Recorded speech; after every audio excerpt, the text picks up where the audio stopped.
La nueva situación que está planteada en Venezuela es una feliz coincidencia de varios fenómenos. El primero de ellos es la existencia de un desconocimiento general a que la oposición oficial, la muda, pueda tener alguna capacidad de convocatoria. Al parecer se han jugado sus últimos vástagos allí a la eterna paseata hacia el tribunal, ¿cómo se llama? El Consejo Nacional Electoral, y han fracasado rotundamente. Entonces, no vengan que en 15 días otra vez hay que ir al CNE. La gente no quiere saber nada con esta política de esperar del marco electoral una solución a la crisis de Venezuela. Tampoco es cierto que quieran hacer otra cosa. Si usted les convoca, por ejemplo, para Miraflores, tampoco irán a Miraflores.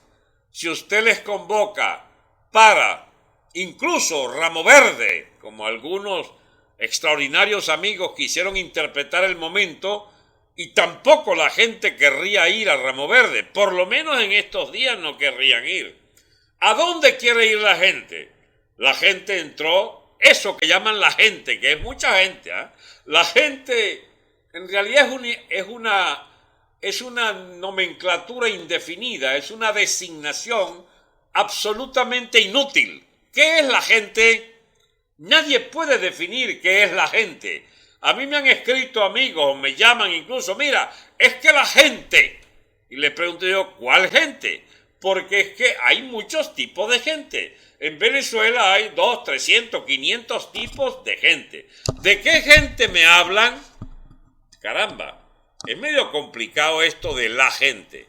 La gente no sigue a la MUD, pero seguiría otra corriente política de igual o mayor amplitud, o sencillamente no creen en nadie.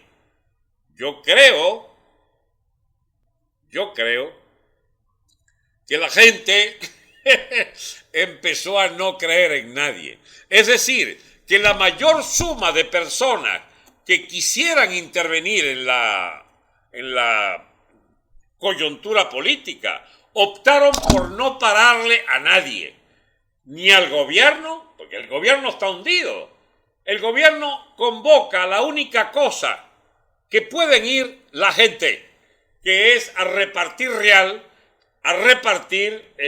dinero ficticio o dinero virtual, lo de la tarjeta esta del hambre, la tarjeta de la miseria, que se supone, llenando usted unas planillas, le autorizarán a comer con la capacidad que tenga esa persona de volver a hacer colas para los productos regulados que el gobierno dará o hará llegar por la bolsa CLAT, etcétera.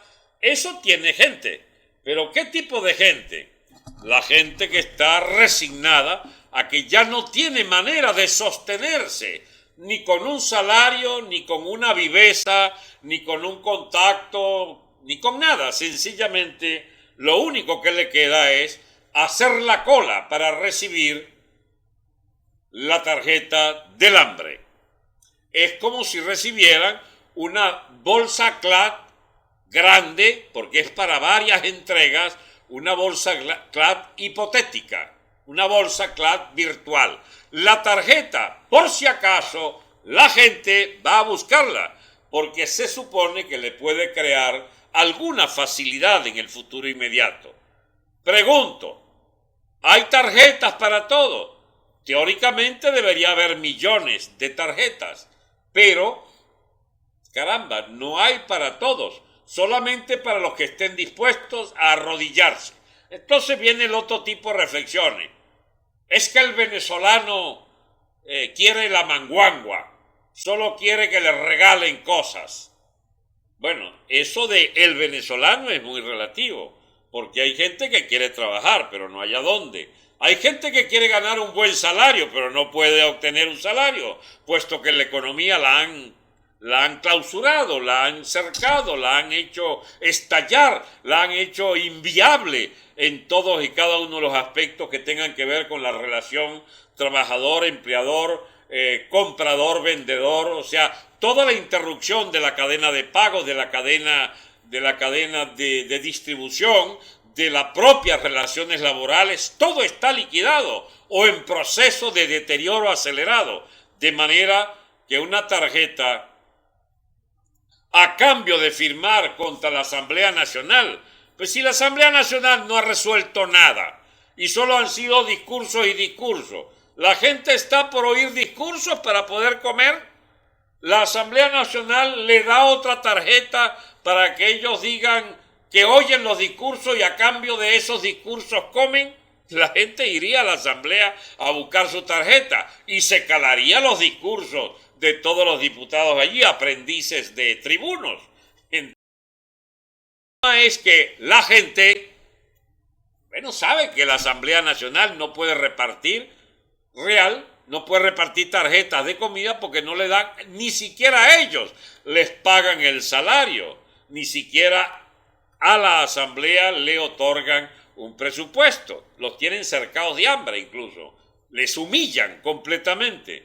Bien, la pregunta es, ¿y qué tiene entonces de atractivo la tarjeta del gobierno? Pues nada más y nada menos que así firmen que condenan el alma a llevar candela eternamente. La gente dice, bueno, esto puede ser una mentira que me condenen al infierno, pero a cambio si me dan una tarjeta para comer, yo firmo esa tarjeta. Yo firmo lo que quiera el gobierno, porque de lo que se trata es esa, están comprándole el alma a los venezolanos a cambio del derecho a comer. Es criticable que la gente firme eso. Ajá, si no firmaran, ¿cuál es la alternativa? Pasar hambre en la casa, esperar que Julio Borges y Henry Ramos destituyan a Maduro o que haya una insurgencia militar. Es que la gente no cree en nada. Tampoco creen que los militares se insurjan contra el gobierno, porque han llegado al máximo nivel de descrédito las fuerzas militares. Entre los pocos que todavía en Venezuela cree que las Fuerzas Armadas puedan ser el factor decisivo de la reconstrucción del Estado, es este que está aquí. Pero no porque crean militares individuales, a excepción de algunos, por supuesto, como el coronel Gámez, como el general Baduel, como otros generales. Allí está Lozada, el general Lozada, al que pusieron preso ayer en su casa. Yo puedo meter la mano por el almirante Carratú en el exilio, no sé, pero digamos que pueda nombrar aquí 15 o 20 o 30. Yo no puedo estar en ese plan. Yo solo les puedo decir que yo confío que las Fuerzas Armadas van a insurgir por el análisis histórico y sociológico de que siendo el segmento de venezolanos que portadores de las armas de la República, que están obligados, y eso es lo de menos, que estén obligados constitucionalmente a ser los guardianes del Estado venezolano, no es eso lo que les impele a actuar, sino que van a encontrarse en un 3 y 2 cualquier día de esto, en que el gobierno les pedirá que repriman, que maten mucha gente, y los oficiales se negarán. Entonces, lo que yo he apostado es por la hipótesis política. Dice, ves, ahí está ese tipo de razonamiento. Vendieron la patria por un carro chino. Ok, algunos la vendieron, pero muchos otros no. Que yo sepa, no han repartido 150,000 carros chinos. Los carros tienen un problema, que al que no le dan carro, que son a la mayoría, a los que no le han dado carro, a lo mejor no les compran nada porque no le han dado nada. Los salarios militares son una porquería, quiero decírselo. ¿O es que ustedes creen que los militares ganan 1 o 2 millones de bolívares nuevos? No, no ganan 4 o 5, 4 o 5 presupuestos, ¿cómo se llama esto? Ingresos, cestas básicas o cesta familiar. No ganan eso. Ganan, qué sé yo, 80, 100, 120, 150. Con eso compran la cuarta parte de un salario que compre o que se canjee por una vida decente. Entonces vamos a entrar en consideraciones un poco más serias que tienen que ver con la política, la historia y esta cuestión de la crisis del Estado venezolano. A ver, nosotros tenemos frente a nosotros, para poder decir yo aquí que confío que en última instancia habría que esperar que las Fuerzas Armadas insurgen, es porque sostengo la tesis de que el Estado venezolano va a estallar. Ya estalló, me diría. Sí, ya estalló también. ¿Y las Fuerzas Armadas qué van a hacer? Ellos van a hacer una guardia pretoriana de lo que quede de la mafia chavista, madurista, diosdadista, alzaimista, castrista y, ¿cómo se llama? Y padrinista. O sea, lo que quede de esa mugre dirigente, esos van a obligar a 100, 150 mil personas uniformadas a matar muchos otros miles de venezolanos para defender esta casta de malandros que dirige el Estado. ¿Usted cree en eso? Yo no lo creo. Yo creo que ellos hacen eso mientras puedan, pero a lo mejor ya no podrán. En 8 días, en 15 días, en 3 meses o en un año. En algún momento ya no podrán sostener con la... No es un problema de vergüenza o no vergüenza, no es un problema de dignidad o de indignidad, no, mis amigos, es por razones estrictamente prácticas. Los van a querer hacer matar venezolanos para que se calen esta torta, esta peste gubernamental, y los militares van a decir, no quiero ya seguir, digamos, siendo el factor de choque del gobierno de estafadores, para yo sostener a estos estafadores que al mismo tiempo a mi familia la acorralan con toda clase de privaciones y necesidades. De manera que esto es un estricto razonamiento práctico. Yo razono así por un espíritu estrictamente práctico. Yo no me hago ilusiones sobre las Fuerzas Armadas. Yo me hago solo la composición del lugar de que en política no puede sobrevivir eternamente algo que está contra los intereses de los propios componentes del segmento social del que se está hablando. Por ejemplo, es un hecho que 9 de cada 10 empresarios guisaron o intentaron guisar con el gobierno. Todos guisaron en estos 18 años. Bueno, miren, muchos guisaron los primeros 3, 4, 5 años.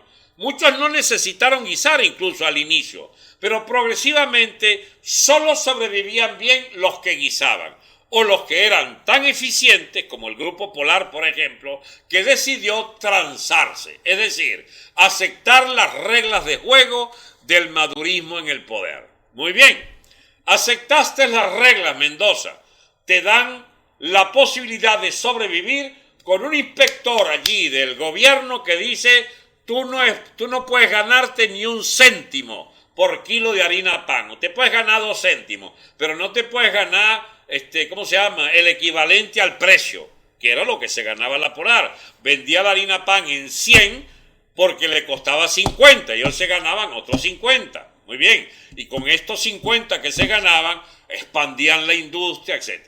Que yo sepa, la Polar siguió creciendo en plantas, en mejoramientos técnicos, los salarios de los trabajadores siguieron creciendo, mientras modestamente crecía o le permitían que creciera el precio de la harina pan. Resultado final, la Polar, arrinconada, exigiendo, viviendo de sus vísceras, logró aguantar este chaparrón de 18 años. Y aún así ganaron plata, pero a condición de que se convirtieran en relativos cómplices del gobierno. Porque la Polar, cuando compra maíz, por ejemplo, a, 500, póngale un precio absolutamente, arbitrario. Si la Polar le compraba al gobierno, que era el que daba las divisas, pero no divisas, sino el maíz para comprar, traído por el gobierno, le calculaban que a la Polar se le daba 500, pero en realidad el gobierno compraba la tonelada de maíz a $200. Resultado, los burócratas ladrones, los estafadores rojos, a nombre de la compra de la materia prima de Polar, se ganaban lo que no se ganaba la Polar. por la compra del maíz importado al precio tal. De manera que cuando los chavistas dicen se han gastado tantos miles de millones a la Polar, no es que le entregaron esos dólares a la Polar, sino que compraron lo que la Polar les pide, pero a unos precios que ellos los calculan, donde va la tajada, la mordida, la coima del burócrata o de los burócratas ligados a la, a la depredación en la industria alimenticia. Y eso en todos los negocios que se hicieron con el chavismo, los que construían casas, los que construyan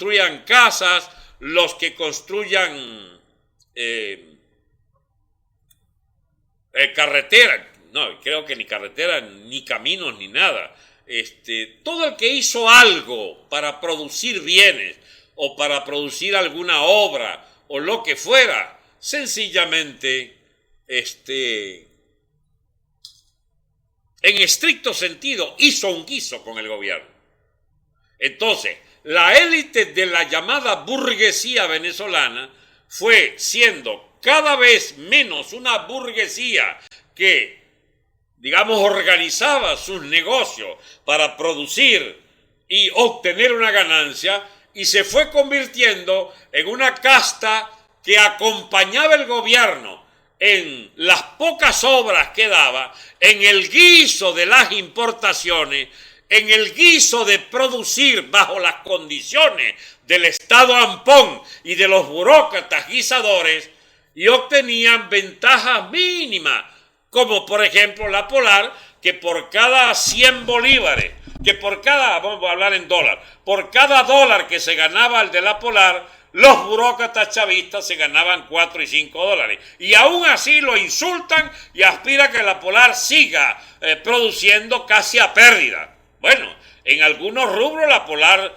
producía pérdida. Recuerden ustedes aquel caso del arroz, por ejemplo. Ellos producían, creo que su arroz Mari, creo que se llamaba, y entonces producían otro arroz saborizado. Le agregaban una vainita allí, ¿entiendes? Un aliñito, y entonces ¡pum! Ponían ese arroz 3, 4 veces el precio del arroz regulado. Entonces dice el gobierno, no señor, no puede haber arroz aromatizado, tiene que ser todo regulado. Resultado, no le daban chance al Grupo Polar ni siquiera de hacer esa pequeña trampita de agregándole algún componente que costaba, qué sé yo, algunos céntimos de dólar más, poder obtener la ganancia del rubro arroz de algún lado, y lo condenaban a producir al costo el bendito arroz, digamos. Y en todos los aspectos de la política fue así. Cuando administraban ellos, quebraron las empresas. Por eso es que el esquema de producir desde el gobierno las otras plantas de harina, Sidor o el aluminio. Ahí están importando alúmina. Venezuela exportaba alúmina. Ahora importaron alúmina de Brasil. Porque es que en la producción propia de alúmina, que es uno de los componentes, me imagino, para la producción final del aluminio, bueno, eso producido en Venezuela y por una empresa del Estado no produce plata para el ladrón que está allí a la cabeza de la CBG y de Alcasa y de Interalúmina.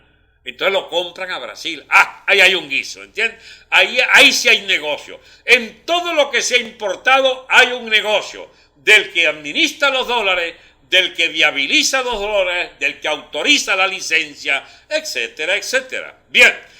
De esa élite, de esa burguesía venezolana, ¿qué es lo que queda?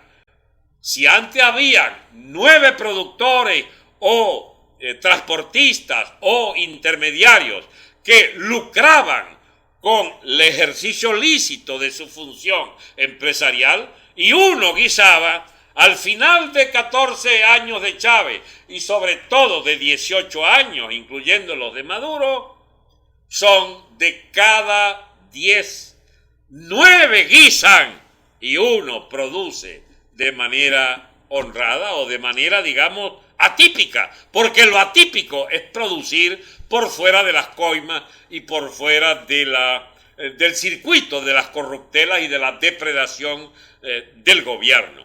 Ahora bien, mi amigo,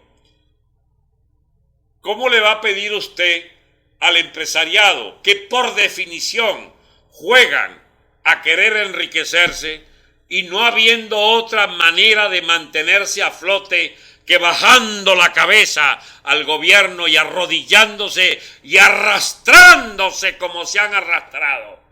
¿Cómo quieren ustedes que del empresario exista alguna fibra de solemne independencia? No, chicos, eso se perdió hace rato, chicos. Vámonos a la clase media. La clase media no quería pasar hambre.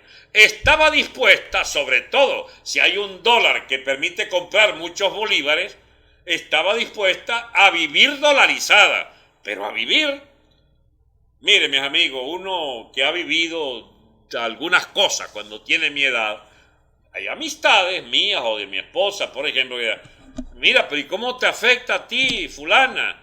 X amiga, ¿no? ¿Cómo te afecta lo de la escasez? Bueno, chica, realmente yo no tengo ese problema. Pero, ¿cómo hace? Y la respuesta la di yo hace 3, 4 años, cuando empezó esto del bachaqueo.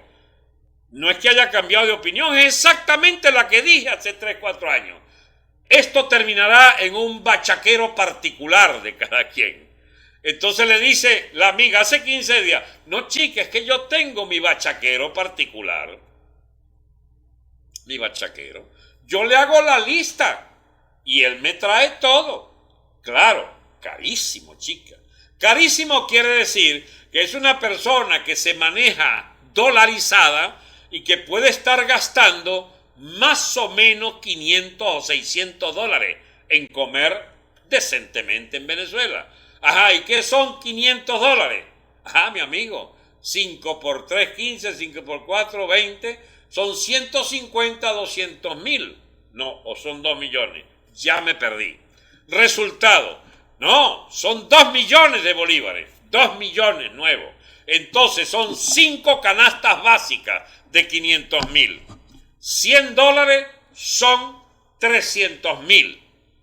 500 dólares son 1,5 millones. Eso gasta esa persona. No, chica, mi bachaquero me trae todo. Pero es porque se baja de la mula con 500 dólares. ¿Y quién le da los bolívares? Bueno, siempre alguien que necesita dólares para traer un repuesto, para traer algo de los Estados Unidos, para pagar no sé qué vaina, para ir a comprar a Curazao. Porque se ha edificado una nueva clase media venezolana, que es una clase media que vive como en Florida, pero en Venezuela.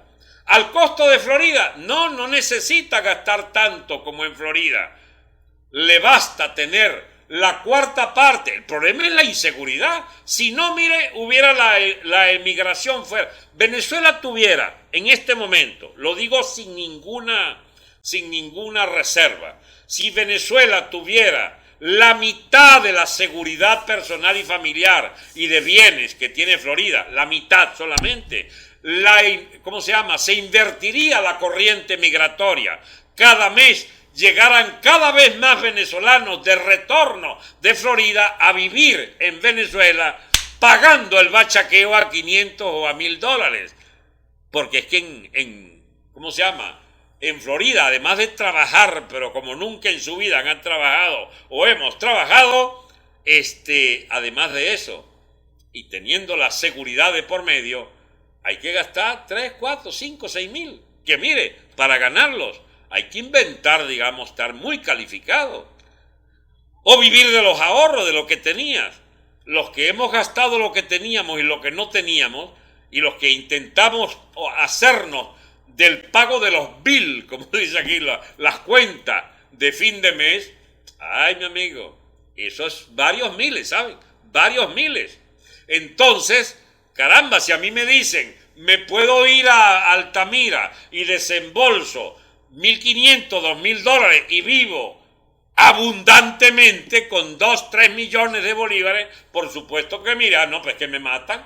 En mi caso no es que me maten, es que me agarren. No, pues ya va, pueden matarme también el AMPA. Pero digo, en mi caso es que me echa los guantes el gobierno y me pone preso porque, bueno, o me compra entonces mi silencio. Si tú te callas, Franceschi, puedes estar aquí en Venezuela, no te pasa nada. Bueno, ¿qué ocurre? El bachaqueo, que es la economía de la clase media, el bachaqueo de lujo, que es el lujo de la clase media que puede ahora comer, porque el chavismo se encargó de organizar el bachaqueo sofisticado a partir de la dualidad de los precios, ¿cómo se llama?, del dólar. El dólar Simadi permite con varias, dígame lo de la trampa esta de las casas de cambio del pila de mierda de gobernador de, ¿cómo se llama?, de Táchira. ¿Ustedes saben cuál era el tema de las gasolineras?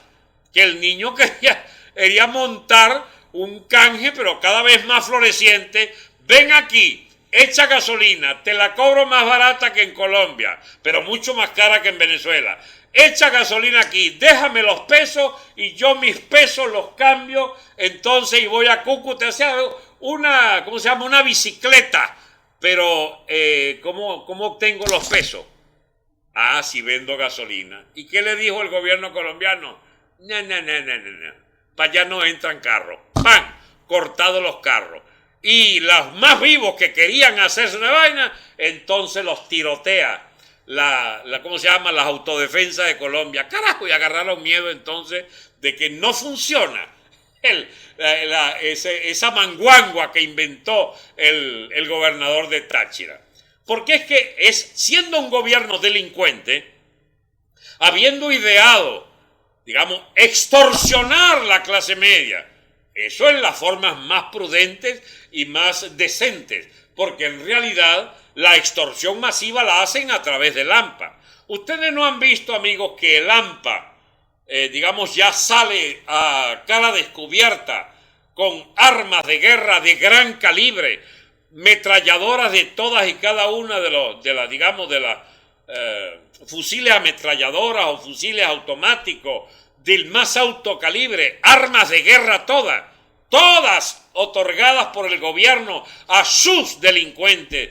Ustedes no saben que la gran industria venezolana es la industria del secuestro. Miren el video de lo que se llama el tren ¿cómo se llama?, el tren de los llanos, de la banda del Picure, que es una banda adscrita, escuchen bien, adscrita a la gobernación de Rodríguez Chacín del estado Guárico. El AMPA del Picure, 15 o 20 tipos diciendo, mira fulano, deposita porque ya nos diste 50,000, pero deposita $15,000 más, porque sencillamente si no deposita vamos a secuestrar otra vez a tu hermana y a no sé qué. Con la cara descubierta, chico. O sea, ¿cómo es la vaina? Ya ni siquiera se cubren la cara. Carajo, señores ampones, tengan la decencia de por lo menos esconder el rostro, Dios mío, para no vivir bajo esta sensación de absoluta impunidad. Digo yo, echando vaina, porque en realidad están facilitando la tarea de los que van a exterminarlos el día de mañana cuando haya la oportunidad de tener un archivo fotográfico de todos estos carajetes de la subespecie animalizada del AMPA venezolana. Doctor, no se puede porque los derechos humanos. Bueno, basta de esa discusión pendeja. Los derechos humanos, mis amigos, es un tema que habrá que redefinir, porque derechos humanos nosotros estamos. Si a mí me dieran la oportunidad de gobernar en Venezuela, créanme que los derechos humanos para mí son los del 99.5% de los venezolanos, a los que hay que defender a tiro limpio del 0,5% de delincuentes de la subespecie animalizada que hoy se toma fotos a cara descubierta extorsionando a todo el que tenga delante, porque son parte del gobierno. El AMPA es parte del régimen. Ahí acaba el señor, ¿cómo se llama? El tren de Caracas, podríamos llamarlo. Hay 100 o 120 tipos uniformados de negro. Ese es el mezquino debe ser bien mezquino, que se me acaba de olvidar el nombre, el policía Bernal, Bernal, que armó todo eso desde la época en que era alcalde, que fue reforzado por el gordo Barreto, que montó su grupo, y que obedecen sustancialmente al señor Rodríguez, de alcalde actual de Caracas, el hermano de la Pereza. Bueno, esos alcaldes, por supuesto con la gente de Darío Viva y aquel diputadito que mataron, Esos tienen las bandas armadas de los colectivos que ahora operan con pasamontaña, vestidos de negro, en motos negras potentes que dan vueltas por Caracas en días de sospechosa actividad opositora. ¿Usted quiere mayor invitación a empezar a bajar a plomo a esos comandos del gobierno y del factor ilegal del AMPA terrorista del señor Bernal y del señor Rodríguez y del gordo Barreto? Ellos están armando las condiciones para vivir mediante la intimidación en una especie de Estado terrorista, de terrorismo de Estado contra la población. Bachaqueo, más control migratorio, más pseudo-identidad secuestrada, más alimentación controlada, más AMPA desbordada bajo control político del gobierno, más una burguesía que está aterrada para que no le quiten lo poco que le queda y optó por entregarse y bajar la guardia. Unos partidos políticos de vendidos, unos partidos políticos de clientela a los que le toca su bolsa CLAT siempre y cuando se conviertan en sostén político directo de este gobierno amponil. Esa vaina que llaman la MUD. Entonces, mis amigos, con unas elecciones adecuadas a mediados de año que reoxigenen pues las clientelas, y ya entonces el señor Rosales está animando al pueblo zuliano. Entonces, por favor, no critiquen la gente que va a los actos de esta gente, porque son de nuestro bando los que quieren su propia bolsa CLAT opositora.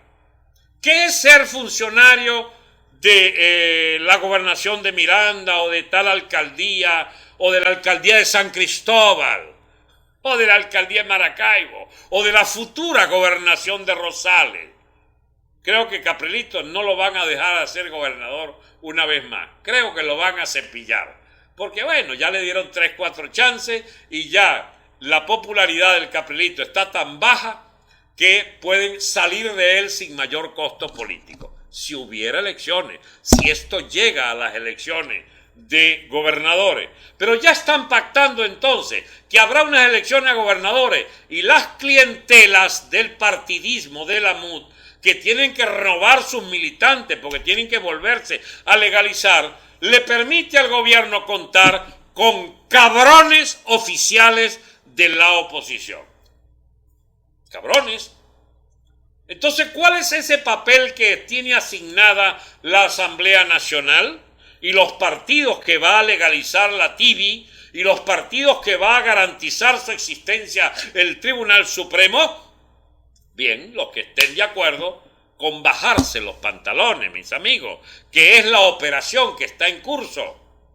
Y le han propuesto entonces la firma de un documento. Alguien podría decirme, pero usted es un carajo incorregible. No han firmado el documento, ya usted está diciendo que se entregaron.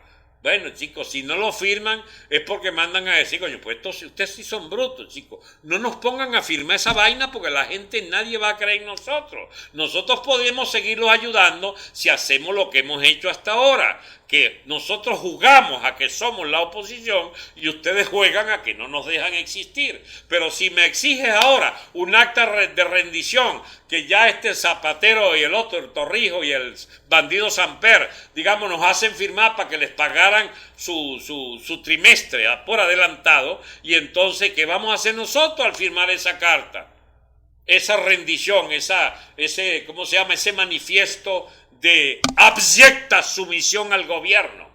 Chicos, no tiene gracia, le dirá Borges a su contacto Rodríguez del gobierno o de la llamada que le hará a Maduro. Mira, Nicolás, chico, no se puede firmar eso. Ustedes nos están pidiendo que nosotros nos descubramos frente al país que somos agentes directos de ustedes.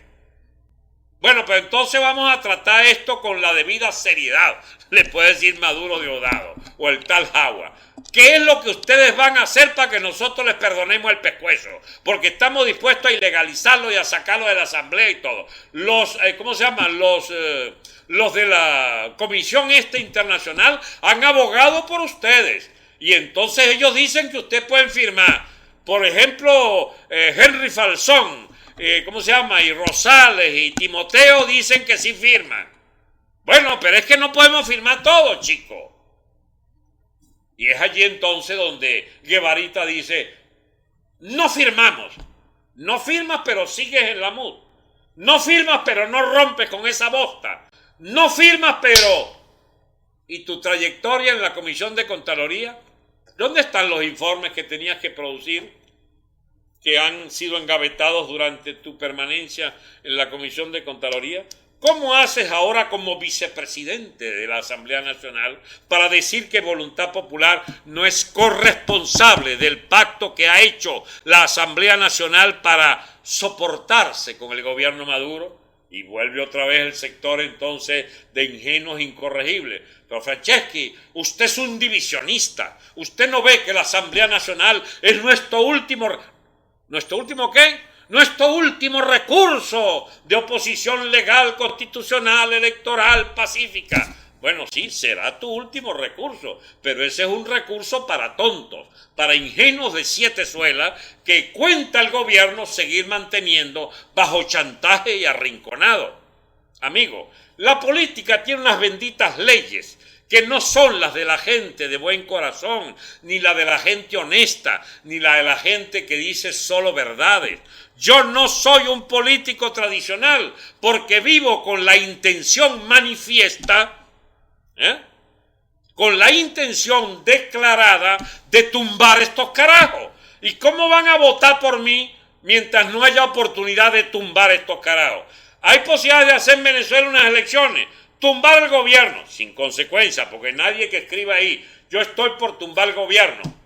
No solo tiene dos posibilidades, la de no estar de acuerdo con eso, porque tiene el cerebro rebanado, tiene cucaracha molida en la cabeza de todo lo que es la basura democratista que le han metido en la cabeza durante décadas y años y años y años, o lo que es más probable, por miedo no podría suscribir que tumben esta vaina.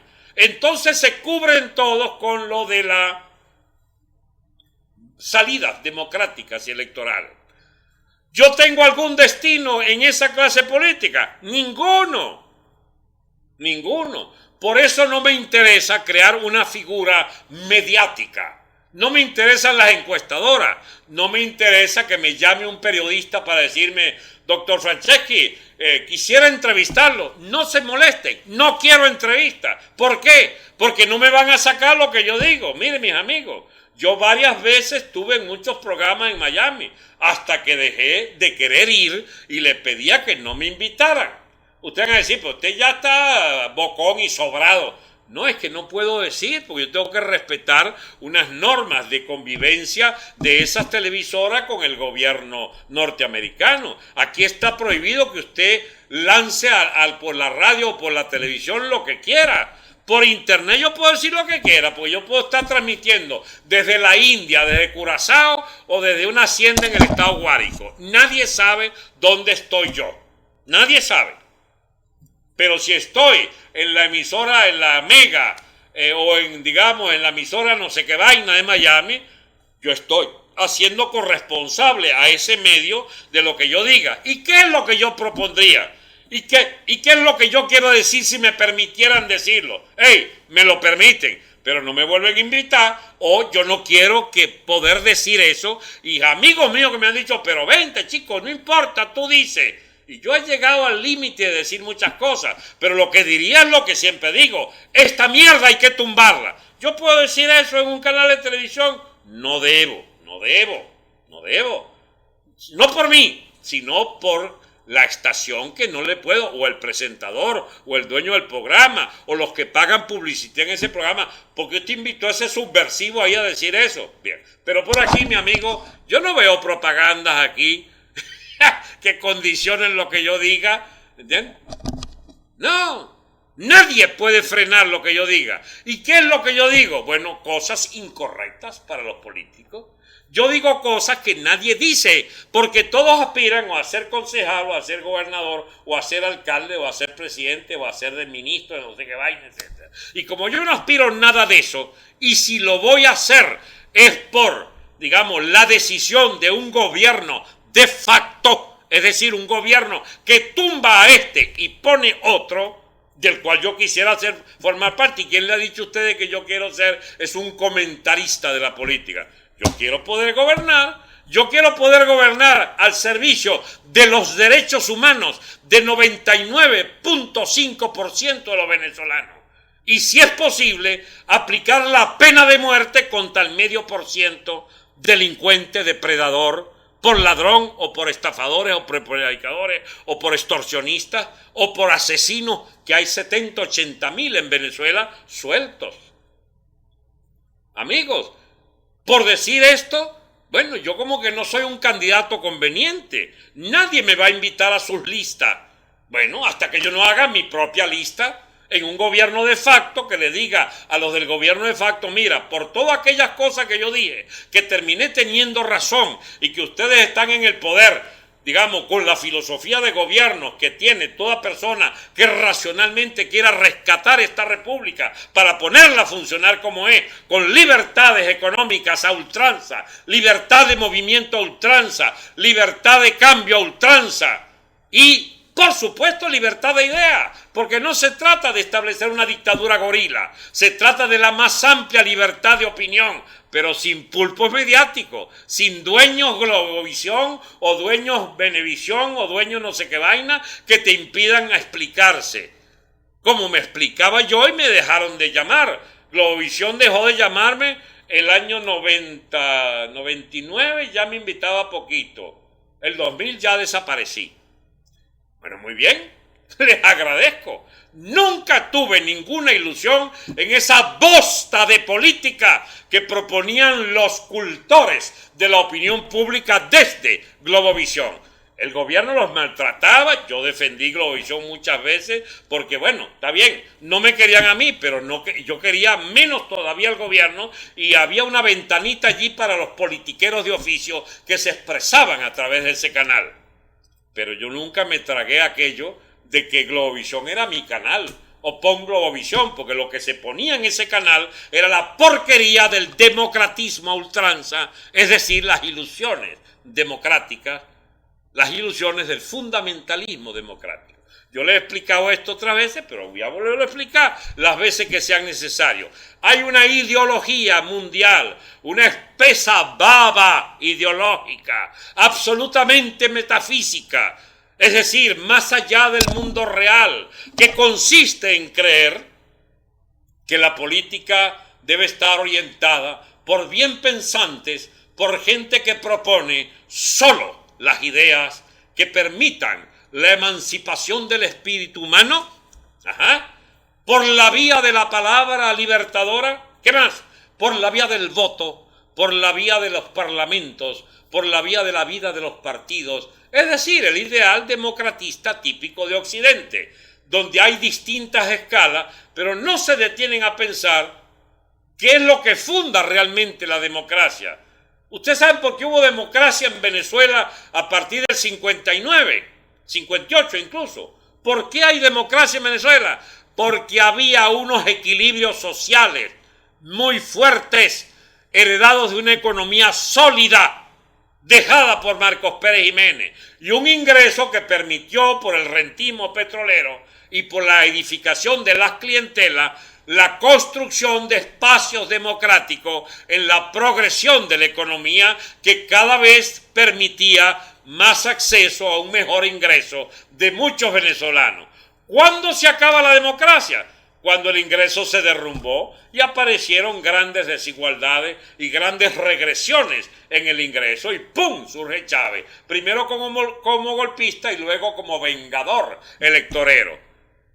Chávez mismo dio libertades de expresión y muchas cosas, se daba el lujo de convocar elecciones porque había plata, el carajo repartía real que jode en el país. Se acabaron los reales, llegó este mamotreto de ¿cómo se llama?, de Maduro Diosdado, haciendo trampa pareja, y el Alzheimer es la personificación de que se acabó toda prosperidad posible bajo el régimen del clientelismo partidista. Por eso lo que viene en Venezuela, en medio de la hambruna, en medio de las desigualdades enormes, en medio del fin del festín, en medio de la delincuencia desbordada, lo que viene, mis amigos, no es democracia, Es un gobierno que debe ser autoritario, porque tú no puedes lidiar con 200.000-300.000 ampones, que incluye 30 o 40.000 ampones políticos, armados todos, desde una tribuna electoral del Congreso y los derechos humanos, no sé qué vaina. A mí me terminarán colgando por el pescuezo por lo que diga, pero lo que viene en Venezuela no es democracia, ni es bueno que sea democracia, porque la democracia hay que edificarle las bases de prosperidad, de mercado pletórico, de acceso al salario sólido. Los españoles se llenan la boca con la transición y el advenimiento. Piazos de Cobero, esa vaina era por la prosperidad que dejó Franco en la economía española, porque había industrializado España, porque había hecho de España un país donde se conseguía su vivienda, el grueso de los trabajadores, y el ticket de la lotería aquí esperando pegarla para ver si te hacías millonario. España era un país que había progresado enormemente, era la 10ª economía del mundo, chico. Y sobre la base del franquismo, entonces empezó la habladera de bolsería de los socialistas y los vainas y todas esas vainas que hubo después. ¿Bien? Y eso se le va a acabar a España, porque está montado sobre una montaña de deudas. Esas deudas van a terminar de hacer explotar. Por ahora paga la pertenencia a Europa, pero eso puede estallar toda Europa otra vez, porque Europa está condenada a nuevas guerras, o por lo menos a severas crisis. Están más o menos relativamente prósperos porque han aceptado el Diktat alemán, han aceptado el Reich alemán de la Merkel, del euro, que es el que permite que todos más o menos allí vivan subsidiados por Alemania una parte, por la propia diferenciación social regresiva en España, donde la mitad de su población joven está condenada a que le den 400, 500, 600 euros de seguro de paro, pero no tienen un empleo donde puedan ganar 4 o 5 mil euros, que es lo que cuesta vivir decentemente en España. Y hay 26% de parados, de desempleados. Y ¿cómo se llama? En Andalucía llega hasta el 55% el desempleo joven. Eso está montado sobre una bomba de tiempo. Y mientras tanto canalizan todas las locuras típicas de los hispánicos de distintas, regiones, por el bendito nacionalismo peorro ese, de las eternas inconformidades de la periferia española con la tesis de que Madrid los roba, siendo que históricamente han vivido todos chuleando a Madrid, pero es como la vaina de los chavistas aquí contra los yanquis. Hemos vivido los yanquis que nos han comprado petróleo estos 18 años, por no hablar de los 100 años anteriores, pero el imperio nos roba, imbéciles. El imperio nos roba un carajo. Estados Unidos se aprovecha del bolsa que se le entregue y ha hecho relaciones comerciales. Nosotros hemos podido comerciar con quien quisiéramos. ¿Quién presionó a Chávez para que se le entregara a China y le vendiera petróleo más barato que otros países? ¿Quién le pidió que hiciera contratos de armamentismo masivo con Rusia para terminar esclavizado con esa deuda que pagamos todos los años a Rusia? ¿Qué vaina es esa? ¿Quién nos expolia? ¿Quién nos parasita? Nosotros mismos resolvimos tener unos chulos cubanos que se roban 100.000 barriles diarios de petróleo por la medida chiquita. Yo creo que es hasta el doble.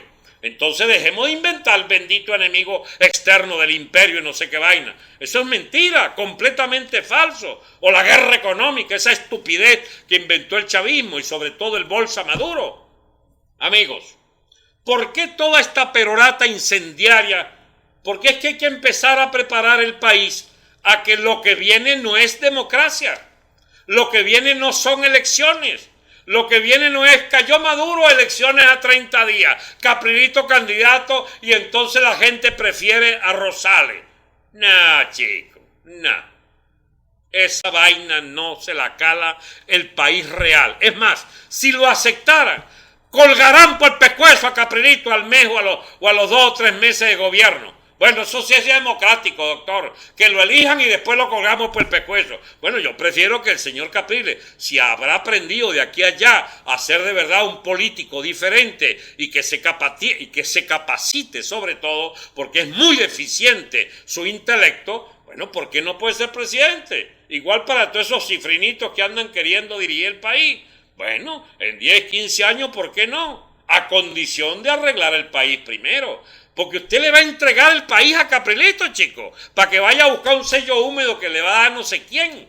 No hay más sello húmedo, Caprilito. Rosales, por favor, saqueaste el Zulia 10, 15 años. Nos vendiste las elecciones a Chávez, de cuando te pusimos de candidato. Negociaste tu exilio. Volviste a una ¿cómo se llama? Una prisión de jaula de oro. Estás ahora encabezando la capitulación abyecta ante el gobierno. Y te vamos a premiar eligiéndote presidente. No jodas, Rosales. No jodas. Amigos, aquí hay que empezar a hablar claro algún día. ¿Acaso es igual Rosales que Chávez? No, no es igual. Rosales, ¿cómo se llama? Con Maduro. No.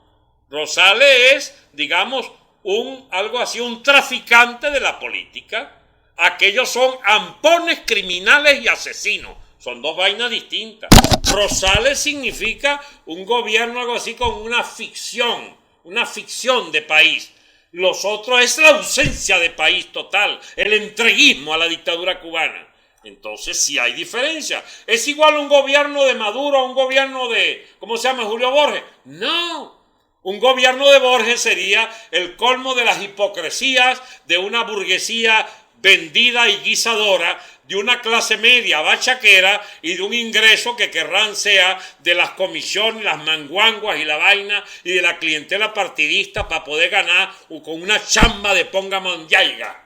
Pero no sería un gobierno como el del Alzheimer o el de Maduro o de estos ampones de los colectivos. Hay diferencias, pero ustedes van a decirme que hay que salir de esta plaga para entrar en un gobierno de Capriles, de Julio Borges o hasta de la versión ADECA de, ¿cómo se llama? Henry Ramos. No, chico, de eso no se trata.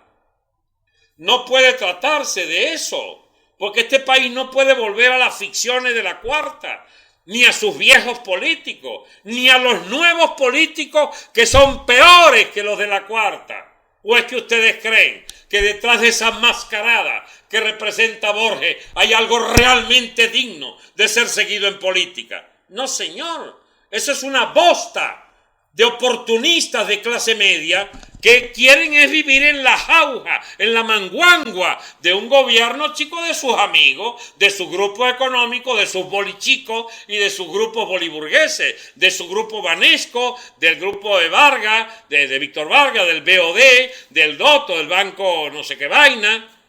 No, chico, esto tiene que empezar a repensarse. ¿Y usted sabe por qué digo yo todas estas cosas?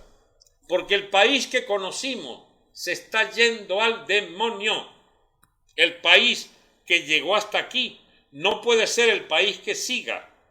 Y esto lo digo a pesar de que entre hoy y lo que se inaugure, mida 7 días, 7 meses o 7 años. Lo que sí sé es que 7 días, 7 semanas, 7 meses o 7 años será cada día peor de lo que hay. Entonces el país dirá cuándo es que le llega el excremento hasta la coronilla y resuelven salir a pelear contra esta bosta. Ah, ¿no quieren pelear? Perfecto, perfecto. Que no se pelee entonces. La Guardia Nacional va a matar ¿cuántos diarios? Ajá, bueno, 50, 100 diarios. Ajá. ¿Y cuántos la Guardia Nacional aspira a que le maten a ellos para poder mantener el control de la población? Porque lo que viene en el país son la formación de grupos armados, de todos los colores y de todos los pensamientos, muchos de ellos políticos. ¿Usted cree que yo puedo darme el lujo de hablar de esto sin tener conocimiento sociológico e histórico de que esto es lo que ocurre en todas las naciones que pasan por una situación pero incluso lejanamente parecida a Venezuela? Venezuela, por supuesto que va a pasar esa vaina. Aquí va a venir guerrillas y contraguerrillas. Aquí va a venir grupos armados. Aquí viene el terrorismo urbano, el terrorismo rural. Aquí va a venir, digamos, la fusión de la violencia colombiana con la violencia venezolana. Aquí van a hacer sancochos, chicos, de burócrata, algún día de esto en un barrio caraqueño. Aquí empezaron a picar en pedazos, chicos, y a meterle un fósforo, digamos, a los delincuentes, amarrados a un poste, azotados, y luego les zumban gasolina y los prenden. ¿Ustedes creen que eso es una manifestación de un país que se civiliza cada vez más? A ver, ¿cuál es nuestro pronóstico? ¿Vamos a ser cada vez más suizos o cada vez más Somalia? Carajo, yo pienso que no me equivoco. Venezuela no va a ser cada vez más Suiza o Noruega, sino cada vez más Somalia, cada vez más la barbarie, que asoma su hocico pestilente detrás de Maduro, de Cilia, de Diosdado, de Darío Vivas, del bicho este, ¿cómo se llama?, de Bernal, del Gordo Barreto, de toda esa boca que gobierna, detrás de Padrino, detrás de los oficiales Aliño, arroz con pollo, no sé qué vaina, todos esos nombramientos que hizo Padrino. Amigos, el país va para una tronera. Estamos transitando hacia la tronera. Pero entonces vienen los pronósticos. Yo no creo que eso pase, doctor. Porque Venezuela es un país donde su gente buena... Carajo, chicos. Hay muchos buenos. Pero hay mucho bicho maluco. Mucha gente envilecida. La miseria es mala consejera. No, somos un país pacífico. Debe ser pacífico. Bueno, tú serás pacífico. Seguirás siendo pacífico. Pero en esta vaina se va a armar una orgía de violencia. Ahora, ¿cuál es el interés en que usted diga esas cosas tan feas, Franceschi? Usted asusta a uno. Bueno, que yo no sé. No sé cuándo es que va a entender el país. Pero no es que quiero que entienda para que entonces actúen diferente. No, es para que los que piensan, piensen. Para los que deban conducir, que conduzcan. Para los que deban decidir, que decidan. Escúchame, Maduro. Escúchame, el Alzheimer, Diosdado, etc. Ustedes son responsables de meter a este país en la barbarie. Y la barbarie se retornará contra ustedes. Y les diré una cosa, lo más desagradable que yo pueda decir. No soy partidario, no quiero que el país llegue a eso, pero se devolverán contra ustedes y sus familias. Por eso la sacan del país los hijos y nietos y sobrinos y vainas. ¿Eh? Porque saben, con una responsabilidad absoluta del delincuente confeso, que es la mierda que han armado y que se va a devolver contra ustedes. Ahora bien, ¿cuándo es que llegará eso, doctor? ¿Pero cuándo?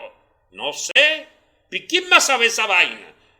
Consulten a esos adivinos, que sé que son gente pagada, que son grupos económicos que tienen, eso tiene nombre y apellido, no sé quién, todos esos carajos son financiados. Y los verdaderamente inteligentes hacen es un pronóstico político, pero no andan adivinando en plan de pasará tal vaina y pasará tal otra. Eso es pagado, chicos, eso es parte de la guerra mediática. Ahora bien, ¿usted sabe cuál es la coincidencia entonces? Eso que llaman el alineamiento de los astros que está ocurriendo en Venezuela, se los explico. La oposición se está desbarrancando en su prestigio. Primer tema. El gobierno ya se desbarrancó. Las Fuerzas Armadas entró en convulsiones internas. Está en convulsión desde hace mucho tiempo. Pero ha ocurrido un hecho que pasó por debajo de la mesa. O que un vagabundo como el Ismael García fue a tratar de chantajear a la familia de Baduel para que dijera que esa carta no era de Baduel, que ese pronunciamiento no era de Baduel. Bueno, les participo, mis amigos, que la carta que Ismael García, a nombre de los intereses de la MUD aliados al gobierno, quiere desmentir, es la única carta real que ha hecho Baduel en 7 años. Y dice lo que yo dije, lo que yo leí. Es más, si ocurriera que el señor Baduel sale un día de esto y esa carta no la escribí yo diría, pues usted es un coño de su madre que me mandó a mentir, porque esa carta yo la leí sobre la buena fe de los emisarios que usted mandó. ¿Viste la gravedad de lo que estoy diciendo, Ismael? No puede sino ser verdad la carta, porque Baduel es un hombre honorable. y no se va a exponer a que manda una carta que la puedas desmentir tú, como si fuera una carta fabricada por el SEBIN. No solo es legítima, no solo la hizo de su puño y letra, sino que los emisarios con los cuales la envió me merecen la más absoluta e irreprochable confianza. Entonces eso que yo leí, tú no puedes basurearlo, porque por primera vez en 7 años el general Baduel se pronuncia inequívocamente por la salida del 350, es decir, el desconocimiento de este gobierno de Ampones, y le dice a Padrino, mira Padrino, o tú encabezas la rectificación de las Fuerzas Armadas o te vas de ahí, porque esto pasa a control de la institución que represento desde la institución de las Fuerzas Armadas, que represento desde el cuartel este de la prisión militar de Ramo Verde. El gobierno sí creyó que era de Baduel, porque lo tiene aislado, porque mandó 100 coroneles a la casa entre el viernes, sábado y domingo. 100 coroneles. Porque agarró hoy al general Lozada Saavedra. Porque anda viendo a ver cómo, porque no dejó, carajo, pero ni señales de humo se pueden hacer desde esa prisión militar. Y sin embargo, logramos comunicarnos con los incomunicados presos de Ramo Verde, donde está el coronel Gámez Bustamante y el general Baduel, respaldando esa carta, ese pronunciamiento que el bandido, Ismael, le atribuye al SEBIN. Imbécil, entrépito, ¿qué carajo haces tú metido en esa vaina? Opinando y te vas para la casa de Baduel, a opinar desde la casa de Baduel, que esa carta no puede ser de general Baduel. Pero Dios mío, qué desparpajo el de este tipo. Tú nos debes la carta de Mario Silva, la segunda parte de la grabación. ¿Por qué no la publicaste? Porque te compraron. ¿Por qué no admites que nunca publicaste la segunda parte de la grabación de Mario Silva? Ay, Dios mío, lo que hay que oír y lo que hay que ver con esa clase política que vienen de allá. Amigos, a mí que me registren, desde el primer segundo que yo vi esa carta, como sé que Baduel me ha escrito, o me ha insinuado, o me ha planteado, o le ha planteado a intermediarios que tuvimos, esos términos de esa carta, yo creí, la carta no, el pronunciamiento ese, inmediatamente me di cuenta que era una carta absolutamente auténtica. Yo no lo dudé. Usted sabe el tiempo que media entre que me llegó y, y publicarla, que no la había visto, esa mensajería de texto mío de los WhatsApp, esa vaina es cuño, pero centenares y centenares.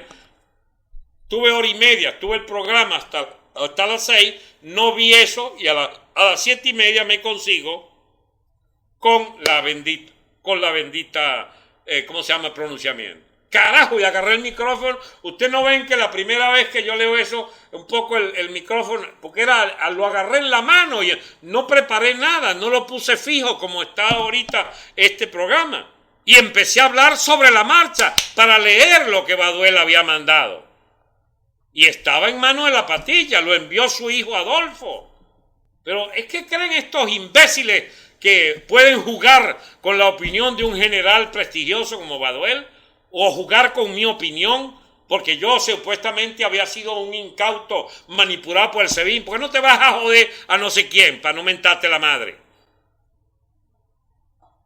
A veces la gente dice, bueno, porque usted es muy procá, doctor. Yo lo lamento, esta vaina no está para delicadeza, ni para echarle agua a colonia a toda vaina que uno diga, porque esta es una hora de tragedia nacional. Y por fin, por primera vez desde la Fuerza Armada, hay un pronunciamiento completo que desafía la autoridad de Padrino y prepara la insurgencia de esa Fuerza Armada contra esta bosta de régimen, y sale ese pelele del gobierno, ese Ismael, a tratar de enredar la vaina y de desmentirla. Bueno, entonces, por supuesto, y yo estoy tranquilo, ¿eh? No piensen ustedes, por favor, que yo digo esto porque me salgo de las casillas. No. Las casillas de una persona que ha vivido lo que he vivido yo no son fáciles de saltarse. Tengo una sangre fría que muchos envidiarían, porque me he preparado toda mi vida para lo que viene. Y lo que viene no es elección del concejal de Paraguaypoa. No, lo que viene no es la alcaldía en Tocuyo, o lo que viene no es, digamos, para andar jalándole mecate a no sé quién. Yo creo en la perspectiva que presente el general Baduel, siempre y cuando Baduel responda a las expectativas que tenemos en él. Si no, al día siguiente, carajo, estoy yo contra ese gobierno. ¿Por qué no? Tuve 40 años contra la cuarta y 18 años contra la quinta. ¿Entiendes? Desde los 10, 11 años andaba yo contra la cuarta. Y toda mi edad adulta andando contra todos los bicharracos. A mí después, ¿voy yo después de viejo a meterme a ladrón? ¿O a jalamecate? ¿O a cigüís de un gobierno en el que no crea? No, chico, entonces no me conoce el que me crea capaz de semejante tontería. No, mis amigos. Yo propongo la fórmula de Baduel, propongo la fórmula del coronel Gámez Bustamante, porque son gente resteada con esa declaración. ¿Oíste, Ismael? Con esa declaración que asume el 350. Son ellos los que la proponen. Yo creo en lo que ellos dicen. Yo no hubiera ni siquiera insinuado el reconocimiento de esos artículos de qué vaina. Por mi cuenta, y esta vaina no se dice, Falcheque, no vayas a decir eso. Por mi cuenta yo quemara esa constitución, la quemara. Yo no firmé esa vaina. Pero ya va, pero Baduel no solo la firmó, o no solo la aceptó, sino que la defendió y la defiende. Como mucha otra gente de buena fe. Ahí está Leopoldito preso y defiende esa constitución. Bueno, yo creo entonces que Baduel como Leopoldito, vamos a suponer, se sitúan en el terreno de esa constitución. Yo era constituyente. 4 de los 131 éramos. Y 3 de esos 4 no firmamos. Uno firmó. No lo voy a delatar aquí. Ya la gente averiguará. Bueno, no la firmé. Y sigo convencido que es el acto más consciente y soberano que he hecho como, digamos, como cabeza propia, pues. Me dicen ahorita, pero usted está por la defensa de la Constitución. Ya va. El general Baduel, que dirige una fracción que será mayoritaria, que será dominante de la Fuerza Armada, dice que todo tiene que hacerse de acuerdo a esa transición que permite la Constitución desde el 350, en correspondencia con 328, con el 333. Muy bien. Es la responsabilidad de Baduel. Ajá, ¿y usted qué va a hacer? Yo seguiría en un gobierno bajo esa constitución porque el propio Baduel declara que se convocaría una constituyente en la que yo me meto de cabeza para cambiar esa vaina, porque esa constitución fue la que permitió que Chávez hiciera todos los desastres que hizo. Y hay que cambiar esa vaina. Pero tiene que tener una constitución el país. Bueno, ya que la queremos tener, la número 29 en la historia republicana, tengamos una constitución. Pudiera ser la del 61, que era infinitamente mejor que esta bosta. O esta carta San Nicolás que hay allí. Para encubrir un presidencialismo absolutamente obsceno, como el de esta bosta de constitución. Pero ya va. Yo no le pido que suscriban lo que yo creo en la Constitución. Ni voy a mentir para yo entonces quedar bien con los que... No. Yo no soy de ese tipo de político. Yo no digo cosas políticamente correctas. Yo digo lo que pienso. Y lo que he pensado sobre esa Constitución, una vez más lo digo, esa Constitución habrá que quemarla y hacer una nueva.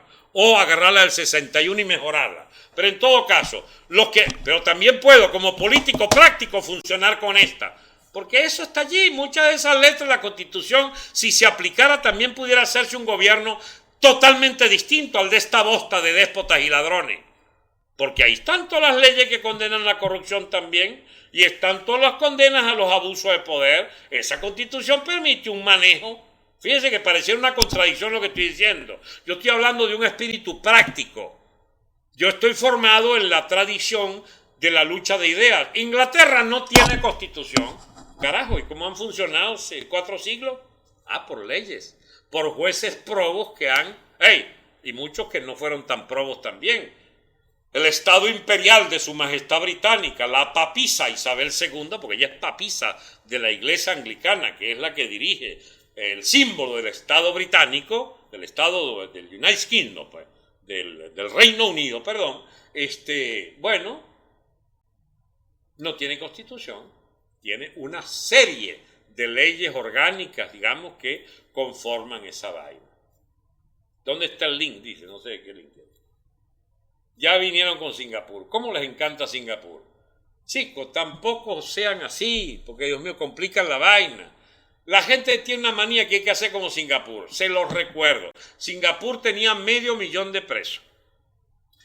Y los mataron a todos y dejaron 50. 50 presos. Venezuela no puede hacerse eso, chicos. No puede hacerse eso. Pero debería parecerse a Singapur. Bueno, usted siga con su tema. Yo diría que en Venezuela hay que aplicar draconianamente muchas leyes. Pero usted no puede establecer la pena de muerte antes de llegar al poder. Tiene mínimo que por lo menos proponer que haya pena de muerte por corrupción o por crímenes atroces. Porque eso es lo que tiene que discutir el país. ¿Cómo reorganiza el Estado venezolano? Porque el que tenemos se fue al demonio. El Estado venezolano se anarquizó. Se hizo una especie de, ¿cómo se llama?, de gobierno de tribu bárbara. Estamos en medio de la barbarie. Y hay que reconstruir el Estado y las instituciones. Esto lleva a muchas discusiones teóricas y políticas, mi amigo. Discusiones elementales. ¿Qué existe en Venezuela? ¿Somos una nación? Parece que lo somos porque tenemos un Estado. Porque primero es el Estado y después viene la nación. Y para existir un Estado hubo una posesión del territorio. Lo tuvo España y éramos parte del Imperio Español. Expulsamos a los españoles, hubo una guerra de independencia y se constituyó Gran Colombia y después rompimos con ella. Y ese Estado de la Gran Colombia y luego el Estado de la República de Venezuela le costó 1,5 siglos estabilizarse. Entonces tenemos Estado. Somos una nación plenamente consciente de nuestras metas últimas como nación civilizada, integradora, con una especie de etos cultural común. Bueno, veníamos siendo hasta que estos bicharracos nos han devuelto, chicos, a la vida tribal, a las mafias, a los barbarismos, a toda la descomposición social más abyecta. Entonces estamos dejando de ser nación y el Estado que teníamos se está pulverizando, está fraccionado, es un Estado mafioso, es un narcoestado. Entonces, ¿qué creen ustedes que va a pasar? Para reconstruir la nación venezolana y darnos a todos un espíritu de pertenencia en civilidad, tenemos que reconstruir el Estado, tenemos que ir atrás y reconstruir las instituciones, y reconstruir la nación, y reconstruir nuestra identidad. Pero esos son temas que seguramente seguiremos debatiendo en los próximos días. Amigos, me pongo los lentes para ver qué hora es. Dios mío, ya pasó hora y pico. Acuérdense que perdimos 10 minutos iniciales. ¿Cómo apoyaríamos a Baduel con Guarima, con Paro? Sí, puede ser. Si se animan, perfecto. ¿Qué más? ¿Alguien quiere opinar algo adicional? Antes de irnos, en 2 minutos. 3:50 ya piden que leas de nuevo la carta. Ah, broma, eso es complicado porque tendría que desmontar una de estas aplicaciones. Pero mañana se las puedo leer. 3:50. ¿Por qué aplicar el 3:50? Paro general, me parece correcto. Ahora, ¿quién lo convoca? Sí, está bien, pero tendría que quitar entonces ¿cómo se llama? Tendría que quitar el teléfono, que es donde la tengo, en el WhatsApp. ¿Cuándo sale Baduel? Cuando las Fuerzas Armadas lo decidan. Somos un grupo muy importante, interesante, doctor. Sí, imagino, Daisy, que somos muy interesantes. ¿Cómo es la vía Baduel? La vía Baduel es que las Fuerzas Armadas sacan a Maduro y las Fuerzas Armadas sacan a Padrino y lo ponen a él a dirigir. Yo no pudiera plantear eso, pero él como general en jefe que fue, le dice a sus hermanos militares, ¡hey! Este país se fue al demonio en manos de Padrino, alcahueteando a Maduro. Yo propongo que saquen a Padrino y me pongan a mí de jefe de esta vaina. Eso es lo que dice Baduel en resumen. Propone establecer el comando del 350 y del desconocimiento al poder en la cárcel militar de Ramo Verde.